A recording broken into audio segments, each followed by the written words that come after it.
بھارت نے فاش غلطی کی خمیازہ بھگتنا ہوگا، وزیر اعظم شہباز شریف کا 2 ٹوک اعلان۔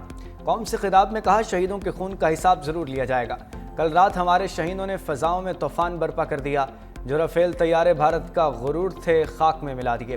فضائیہ نے بھارت کے 5 طیارے گرا کر امام عالم کی یاد تازہ کر دی۔ پاکستانی قوم خون کے آخری قطرے تک لڑنے کے لیے تیار ہے۔ شہید ارتضیٰ عباس کی عمر صرف 7 سال تھی، جس کا ابھی ہم نے جنازہ پڑھا۔ مسئلہ کشمیر ایک تنازع ہے اور تب تک رہے گا جب تک کشمیریوں کو آزادانہ حق رائے دہی نہیں مل جاتا۔ شہیدوں کے خون کے ہر قطرے کا حساب لیا جائے گا۔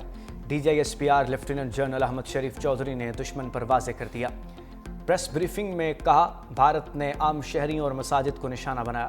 کون سا مذہب عبادت گاہوں کو نشانہ بنانے کی اجازت دیتا ہے؟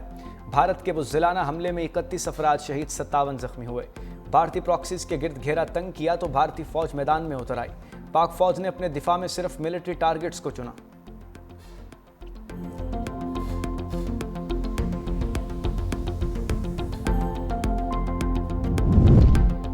بھارت تو نے ہمارا دفاع دیکھ لیا، اب ہمارا حساب دیکھنا۔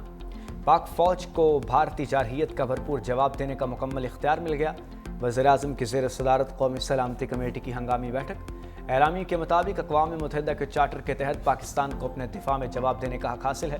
وزیر اعظم شہباز شریف کا 2 ٹوک پیغام۔ قومی اسمبلی سے خطاب میں کہا بھارت کے تکبر رافیل کو خاک میں ملا دیا۔ پاک فضائیہ نے بھارت کے 3 رافیل سمیت 5 طیارے مار گرائے، یہ تعداد 10 بھی ہو سکتی تھی۔ پاک فضائیہ کو پوری قوم کی جانب سے خراج تحسین پیش کرتے ہیں۔ جو کہتے تھے روایتی جنگ میں پیچھے ہیں، ان کے کل رات ہوش ٹھکانے آ گئے۔ مزید کہا جعفر ایکسپریس ہائی جیک کرنے کے تانے بانے بھارت سے ملتے تھے۔ بھارت کو تو اس واقعے کی مذمت تک کی توفیق نہ ہوئی، بلکہ بھارت نے سنگ دلی کے ساتھ واقعے کا مذاق اڑایا۔ وزیر اعظم اور ترک صدر میں ٹیلی فونک رابطہ۔ شہباز شریف نے بھارتی جارحیت کے بعد ترکیہ کے پاکستان کے ساتھ یکجہتی کو سراہا۔ کہا بھارت نے خطرناک راستہ اختیار کیا، خطے کے امن کو خطرے میں ڈالا۔ ترک صدر بولے پاکستان کے دیرینہ دوست کے طور پر اپنا کردار ادا کرنے کو تیار ہے۔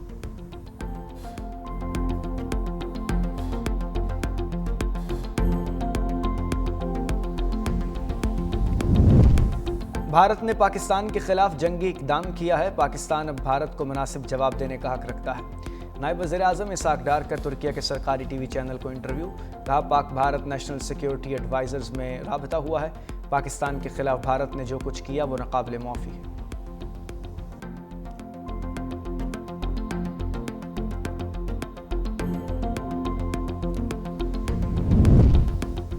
بھارت کی جارحیت کا مناسب جواب دیا، عالمی برادری بھارتی جارحیت کا نوٹس لے۔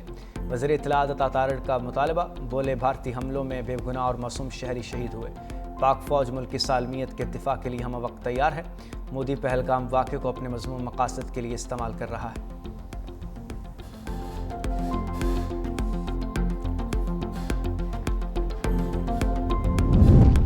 لاہور اور سیالکوٹ کی حدود میں متعدد فضائی روٹس کمرشل پروازوں کے لیے بند، نوٹم جاری۔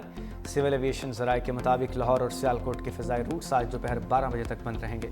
پی آئی اے کی پرواز PK-748 کی کراچی ایئرپورٹ پر لینڈنگ۔